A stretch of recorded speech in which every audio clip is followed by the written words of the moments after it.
Welcome to WWO Heroic Tales, where true stories of courage, sacrifice, and extraordinary heroism come alive from the darkest days of World War II. Join us as we uncover the untold moments that shaped history. The story of Squadron 303 begins not in the gentle fields of England, but in the fiery crucible of Poland's desperate defense in September 1939. These were not fresh-faced recruits.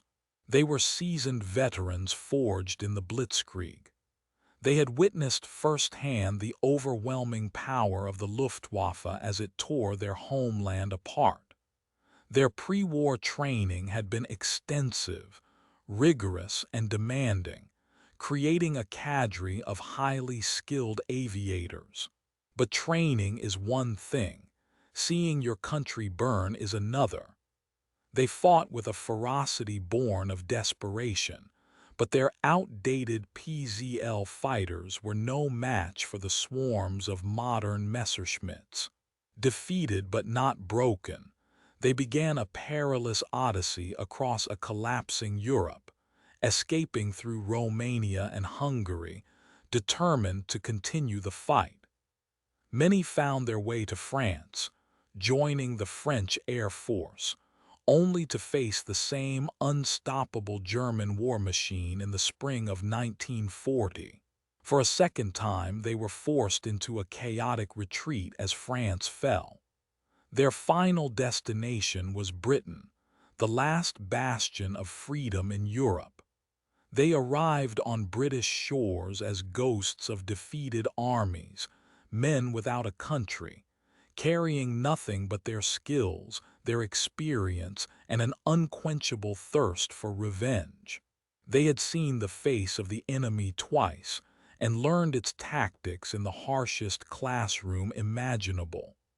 This near-suicidal impetus that would later define their combat style was not recklessness. It was a calculated fury, a deep-seated knowledge that to defeat the Luftwaffe, one had to be more aggressive, more ruthless, and willing to push every limit. The men who would form Squadron 303 were not just fighting for Britain. They were fighting to reclaim their lost homes, to avenge their fallen comrades, and to ensure that the tyranny that had consumed their world would not prevail. Their unparalleled combat experience gave them an edge that no training manual could provide. Upon arriving in Britain, the Polish pilots were met not with the hero's welcome they might have expected, but with a wall of skepticism and bureaucracy. On August 2, 1940, No. 303, Kosciuszko, Polish fighter squadron was officially formed at RAF Northolt, but the mood was one of deep reservation from their British counterparts.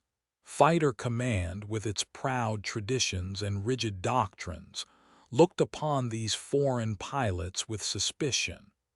The language barrier was the most immediate obstacle.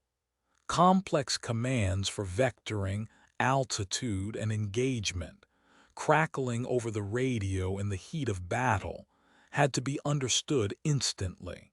The Poles spoke little English, and the British commanders spoke no Polish. This communication gap was seen as a fatal flaw in the high-speed, coordinated world of air combat. Beyond language, there was a fundamental clash of military cultures. The RAF trained its pilots in disciplined, formation-based tactics, designed to engage the enemy in controlled, set-piece battles. The Poles, having fought a desperate, fluid war against overwhelming odds, saw this as dangerously passive. They were veterans of a chaotic, swirling melee where individual initiative and raw aggression were the keys to survival. British officers noted their flying as ragged and undisciplined, interpreting their battle-honed instincts as recklessness. For the Polish pilots, this period was one of immense frustration. They were combat veterans, some with multiple kills to their name, yet they were forced to undergo basic flight training, endlessly practicing takeoffs and landings, while the skies of southern England were filled with the life-or-death struggle of the Battle of Britain. They could hear the air raid sirens, see the contrails high above, and felt they were being tragically sidelined. This initial skepticism meant that while British squadrons were being bled white, this pool of highly experienced and motivated pilots was kept grounded, a weapon left in its sheath. It would take a dramatic, unsanctioned act of defiance to finally prove their worth and unleash their fury upon the Luftwaffe. The turning point for Squadron 303 came on August 30, 1940, not in a planned mission, but through an act of insubordination that would become legend.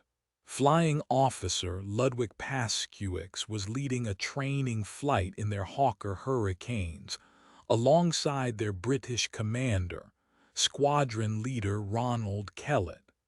The purpose of the exercise was simple: to practice formations and familiarize themselves with the aircraft. High above them, the real war was unfolding as a separate RAF squadron engaged a formation of German bombers. Suddenly, Paskiewicz spotted a lone German aircraft, a Dornier bomber that had strayed from the main fight. To the Poles, an enemy in the sky was a target, regardless of orders. Paskiewicz, seeing his British commander take no action, felt his combat instincts overwhelm his training protocols. He reportedly radioed his commander in Polish, "I'm going in," and peeled away from the formation, diving on the unsuspecting bomber. His squadron mates watched, stunned, as he closed the distance with terrifying speed. His Hurricanes 8 Browning 303 machine guns roared to life, spitting a stream of tracers that stitched across the Dornier's fuselage and wing. The German gunners barely had time to react before smoke and flames erupted from their aircraft. It spiraled out of the sky and crashed to the ground. Upon landing, Paskiewicz was initially reprimanded by a furious squadron leader Kellett for breaking formation and disobeying orders. But the mood quickly changed when the kill was officially confirmed. The British command structure, initially skeptical, now had undeniable proof of the Poles' skill and aggressive spirit. This single, unauthorized victory did more to convince the RAF High Command of their readiness than weeks of formal reports. The incident demonstrated that the Poles' combat experience was an invaluable asset. The next day, August 31, 1940, Squadron 303 was declared fully operational. The leash was off. The forgotten few were about to enter the Battle of Britain, and the Luftwaffe would soon learn to fear the red and white checkerboard insignia of the Polish Air Force. Once declared operational, Squadron 303 exploded into the Battle of Britain with a ferocity that stunned both friend and foe. In their very first official engagement on August 31st, they claimed 6 confirmed victories against a formation of Messerschmitt Bf 109s without a single loss, an astonishing debut. This was the beginning of a 42-day period of sustained, lethal combat during which they would become the most successful squadron in all of fighter command. Their tactics were a terrifying blend of skill, bravery, and what many British pilots considered a near-suicidal impetus. Where RAF doctrine taught pilots to open fire from 250-300 yards, the Poles, drawing from their experience against German bombers in 1939, would press their attacks to extremely close range, often less than 100 yards. At this distance, it was nearly impossible to miss. They would dive into the heart of dense Luftwaffe bomber formations, ignoring the crossfire from defensive gunners, to deliver devastatingly accurate bursts from their 8 machine guns. This aggression shattered the tightly organized German formations, forcing bombers to break away and jettison their payloads, making them vulnerable targets for other fighters. This approach was highly effective, but also incredibly dangerous. It required nerves of steel and an almost psychic ability to anticipate the enemy's movements. They flew their Hawker Hurricanes to the absolute limit. While the Spitfire is often the celebrated hero of the Battle of Britain, the Hurricane was the rugged workhorse, and the Poles proved it could be a deadly weapon. Its sturdy airframe could absorb more punishment than the nimbler Spitfire, and its stable gun platform was ideal for the Poles' close-range attacks. They developed an uncanny feel for the aircraft, treating it as an extension of their own bodies in the swirling dogfights. The emotional fuel for this fury was their personal loss. Each German aircraft that fell from the sky was retribution for their destroyed homeland. This wasn't just a strategic battle for them. It was a deeply personal war of vengeance, and they fought it with an intensity that left a lasting impression on everyone who witnessed it. September 1940 marked the climax of the Battle of Britain, as the Luftwaffe launched massive, all-out assaults against London itself. This was the crucible where legends were forged, and Squadron 303 shone the brightest. As wave after wave of German bombers, escorted by hundreds of fighters, crossed the coast, the men of 303 scrambled from RAF Northolt time and again, hurtling into the epic air battles that would decide the fate of the nation. Their performance during this critical month was nothing short of breathtaking. On September 7th, the day the Blitz on London began, the squadron was thrown into the thick of the fighting against a colossal German raid. In a single, chaotic sortie, they claimed a staggering 14 confirmed enemy aircraft destroyed, with several more probables. This single engagement represented one of the most successful squadron-level actions of the entire battle, a feat that reverberated throughout fighter command. Days like this became almost routine. On September 15th, now known as Battle of Britain Day, they again played a pivotal role in repelling 2 huge German attacks, adding another 9 victories to their tally. Their reputation grew with every sortie. Luftwaffe pilots, who initially underestimated all RAF fighters, began to specifically identify and fear the aggressive tactics of the Polish squadrons.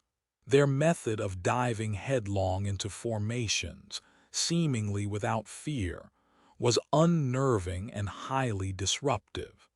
Statistically, their contribution was immense. During their 42 days of peak combat, They shot down a confirmed total of 126 German aircraft. This was the highest score of any squadron in the Battle of Britain, achieved in a fraction of the time many other units were operational. The human element behind these numbers was a story of pure adrenaline and exhaustion. Pilots would fly multiple sorties a day, landing only to refuel and rearm before taking off again, often with their aircraft still hot and smelling of cordite.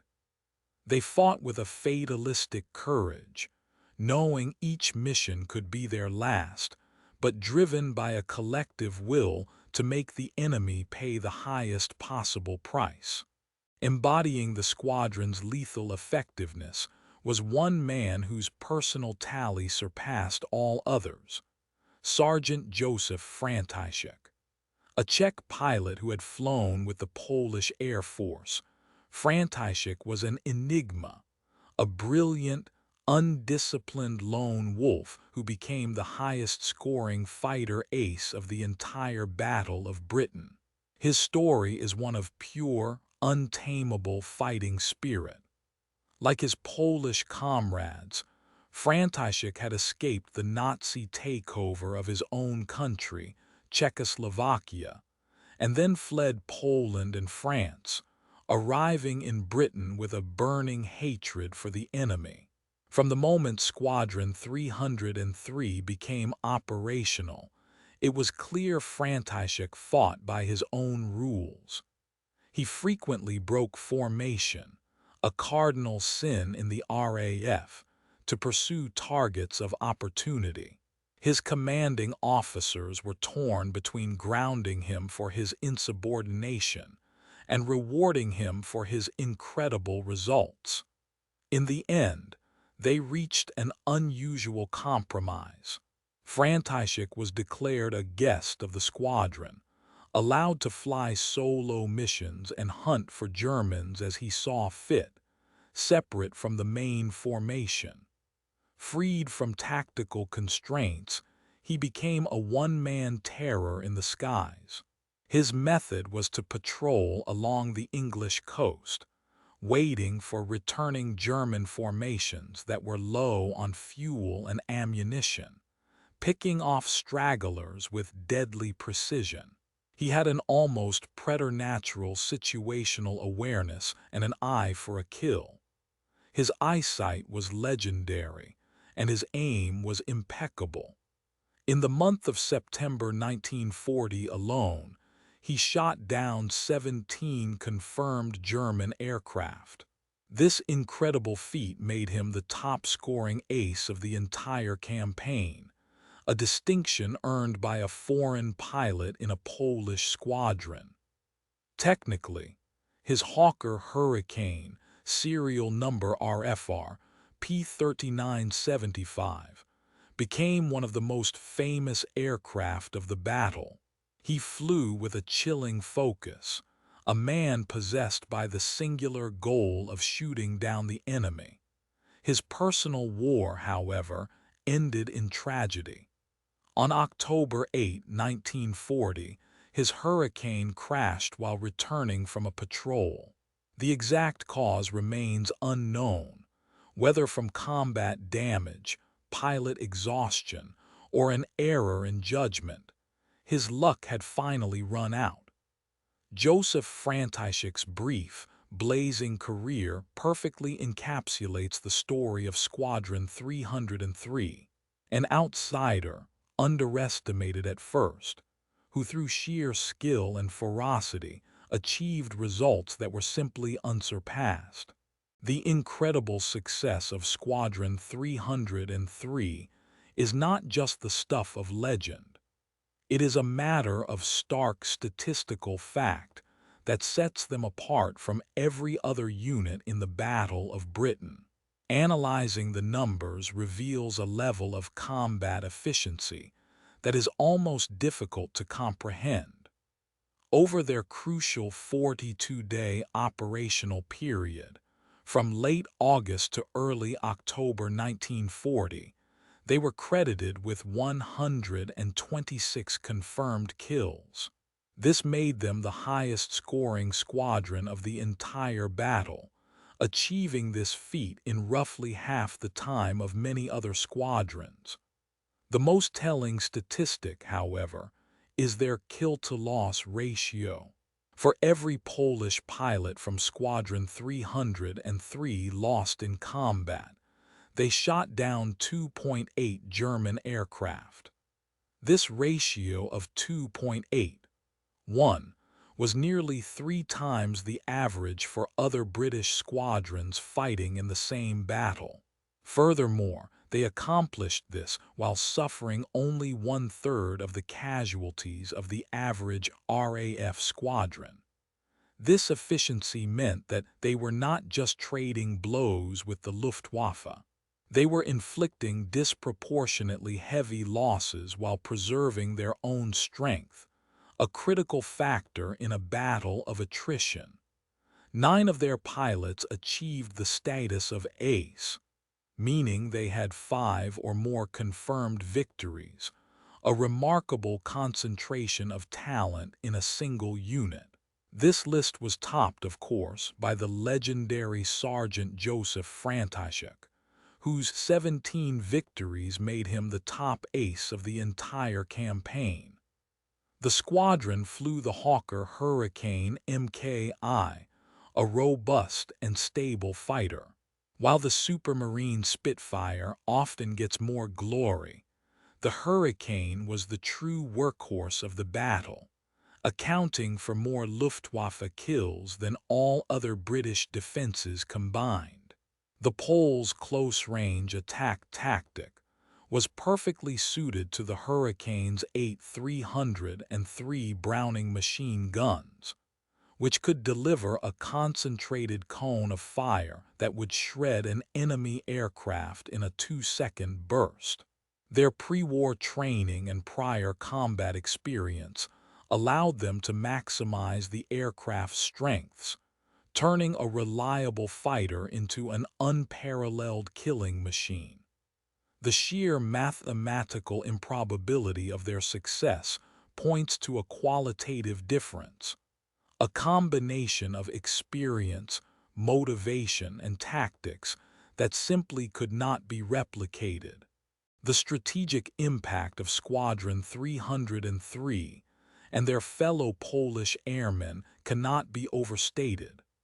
Their arrival and astonishing success came at the most critical juncture of the Battle of Britain, when RAF Fighter Command was stretched to its breaking point. By late August and early September 1940, British squadrons were suffering from crippling exhaustion and mounting casualties. Experienced pilots were scarce, and newly trained replacements were being shot down almost as fast as they could be deployed. The Poles provided a desperately needed infusion of fresh, and more importantly, combat-hardened pilots who were immediately effective. Their high kill rates directly translated into more German bombers and fighters destroyed, which blunted the Luftwaffe's offensive power and increased the cost of every raid. This contribution was not lost on the highest levels of the RAF. Air Chief Marshal Sir Hugh Dowding, the head of Fighter Command and the architect of Britain's victory, made his assessment in a now famous statement. He wrote, "Had it not been for the magnificent work of the Polish squadrons and their unsurpassed gallantry, I hesitate to say that the outcome of the battle would have been the same." This is not mere polite praise. It is a stark admission from the man who knew the precarious state of his forces better than anyone. He understood that in a battle won by the narrowest of margins, the contribution of the highest-scoring squadron was not just helpful, it was decisive. By helping to inflict unsustainable losses on the Luftwaffe, Squadron 303 played a direct role in forcing Hitler to postpone and eventually cancel Operation Sea Lion, the planned invasion of Britain. They helped save Britain from invasion. The emotional impact on the British public and the RAF itself was also significant. The news of the Poles' incredible scores provided a vital morale boost during the darkest days of the Blitz. They became heroes, symbols of the international resistance to Nazi tyranny.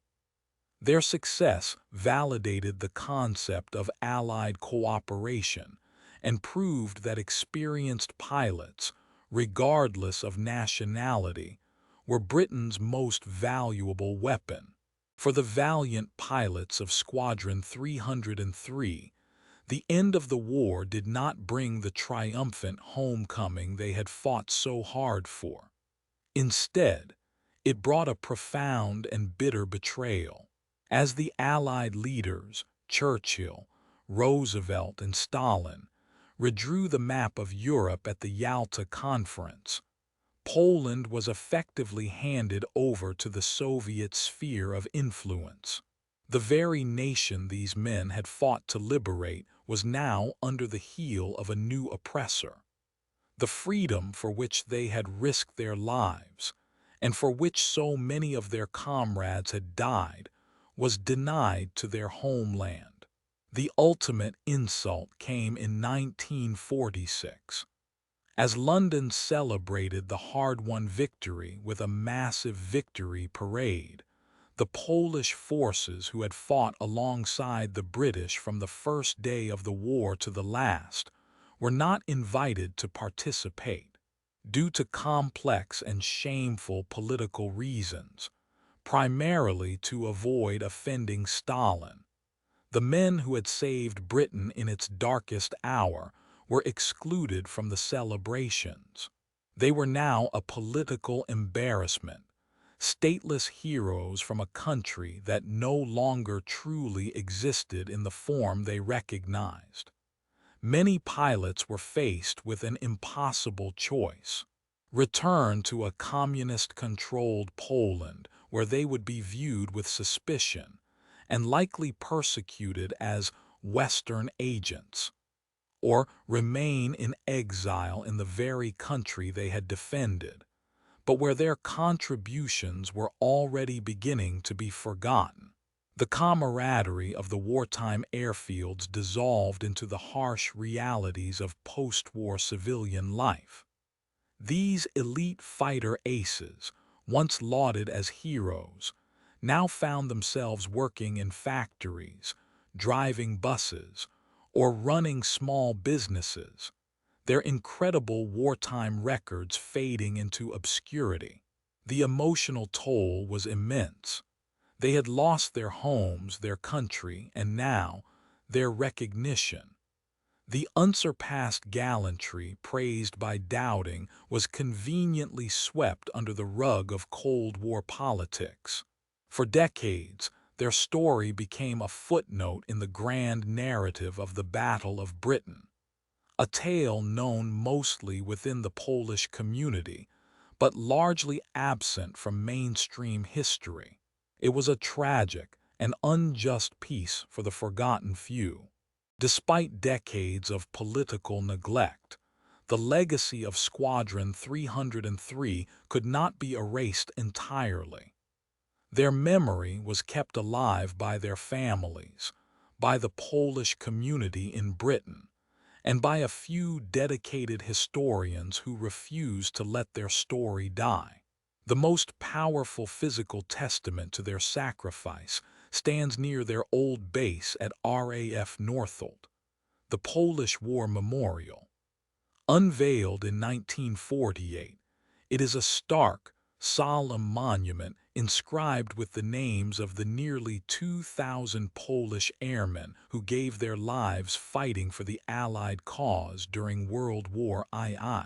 It became a site of pilgrimage, a place where veterans could gather to remember their fallen comrades, even when the wider world seemed to have forgotten. For a long time, this was the primary keeper of their flame. However, in recent decades, there has been a significant resurgence of interest in their story. With the fall of the Iron Curtain and the opening of historical archives, researchers and documentary filmmakers began to piece together the full, incredible narrative of the Polish contribution. Books like Arkady Fiedler's Squadron 303, originally published during the war, were rediscovered by new generations.